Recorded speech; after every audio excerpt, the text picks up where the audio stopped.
I'm referring to President Obama, his administration, and this huge flap over the bonuses for AIG officials. AIG, the company has gotten, what, $170 billion in bailouts from the government. Danger, the entire idea of how to save the banks. You know, it's going to be politically impossible, and Obama's going to have to strain to try to get any new bailouts if that's the way he wants to handle this. Tim Geithner, look, he's home alone at the Treasury Department practically. I mean, not a single other Senate confirmable official is in place at the Treasury Department, and that's partly Obama's fault because he's had these complicated ethical standards that he's requiring people to meet, and people are turning down jobs at the Treasury Department. But I agree that he is on thin ice. He's about one mistake away from being gone.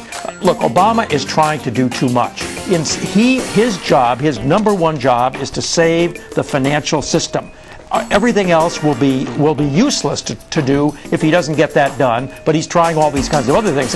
And the fact is that he may have to concentrate on the financial system because this latest Congressional Budget Office report indicating that we're going to have trillion-dollar deficits 10 years into the future is going to get even Democrats to say we cannot afford everything that Obama wants to do. Now, Fred, you are a small R Republican. I'm a small D Democrat.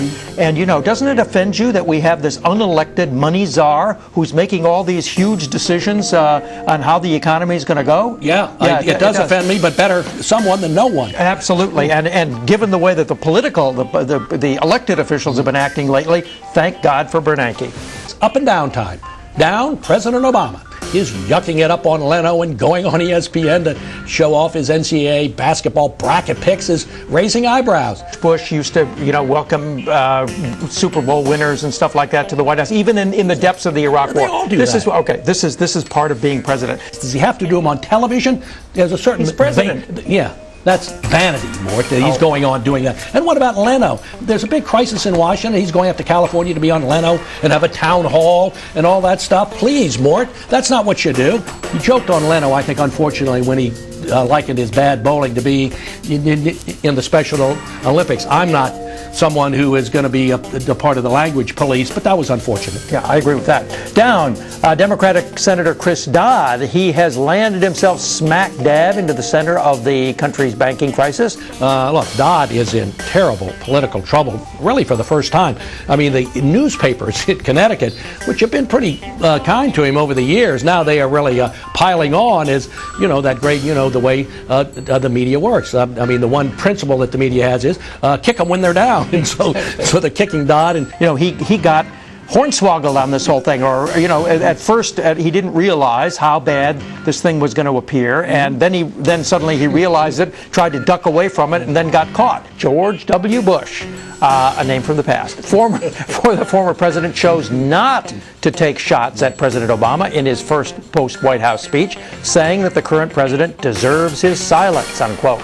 Bush is behaving in the dignified manner that you would expect of a former president of the United States, not beating up on his successor, Dick Cheney, who is out there. You can barely bat him away with a stick. He's on, giving interviews to everybody, CNN and Fox and everybody else, and what is he doing? He's finding every occasion that he can to bash Obama. It's very undignified, and he should cut it out. I don't think the tradition of a former president not criticizing his successors applies to vice presidents. I've never heard that anyway. And good for President Bush and his father not criticizing their successors, something that obviously President Carter has violated, and Bill Clinton has occasionally, but not that often. Down, Rahm Emanuel. He's brought his tough, hyper-partisan Chicago attitude to the White House as chief of staff, a position historically that includes overseeing the executive branch staff, negotiating with the opposition party, but rarely, if ever, Mort, attacking partisan opponents politically. There are Republicans who have constructive ideas, and Obama ought to be listening to them. I mean, Lamar Alexander's proposing nuclear power as an energy solution, and Paul Ryan is suggesting, insurance guarantees instead of bailouts and stuff like that. Leaders, by the way, both leaders. Okay, but the main message coming out of the Republican Party is exactly the Rush Limbaugh message, N-O. Because they won't listen to any of the alternatives, of which Paul Ryan, if you've talked to, he's full of them. I agree. He's the policy guru of the party. I agree. And Obama ought to get together with him.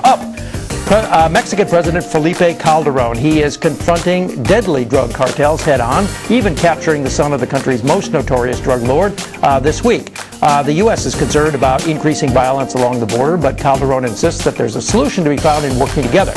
Working together means doing everything to help this heroic Mexican president out. It does not include having a trade war with Mexico. So what did the Democratic Congress do?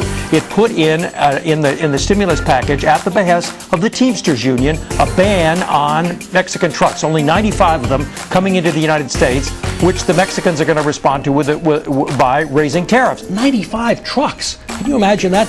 It's a small deal for us. It's a huge deal for Mexico. And Calderon, you're just so right about him. You know, we've complained earlier, Americans have, about how inadequately earlier Mexican presidents have fought the drug cartel. And this guy has taken them on, and the drug cartel is fighting back furiously, as you might expect. And so good for him. I'm still waiting for a time, Mort, when President Obama will step forward when there's something that the organized labor wants that's protectionist or anything else, and he says no. When's that going to happen? What I want to hear is merit pay for teachers. Oh, and for that too. Yeah, right. All right.